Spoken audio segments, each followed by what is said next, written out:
Ça veut dire que l'empathie, ça s'apprend. Vous nous dites qu'il y a des cours depuis des années au Danemark, maintenant en France, et vous allez nous en parler dans un instant. Mais donc, ça s'enseigne et ça s'apprend. Ça s'enseigne et ça s'apprend. Alors, on peut dire que l'empathie émotionnelle, qui est celle de comprendre l'émotion de l'autre, c'est peut-être plutôt inné pour certains qui ont ce côté chaleureux à pouvoir plutôt sentir les émotions des autres. Cela étant dit, on peut apprendre à comprendre une émotion. Ça devient un peu plus technique, mais on peut arriver à un résultat qui réduit les tensions et qui apporte cet esprit de communauté dans un groupe, dans un pays, à l'école.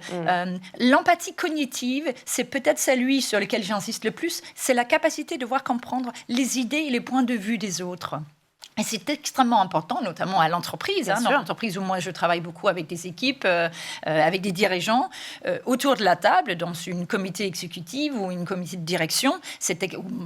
Vous les conseillez? Je les conseille, mais aussi parce que le fait de, à nouveau, cultiver cet esprit de sécurité psychologique, l'empathie en est un ingrédient, comme la confiance, comme la connaissance de soi, ça augmente la performance dans les entreprises, ça augmente l'innovation dans l'entreprise et ça augmente l'engagement des collaborateurs. Donc, c'est extrêmement important.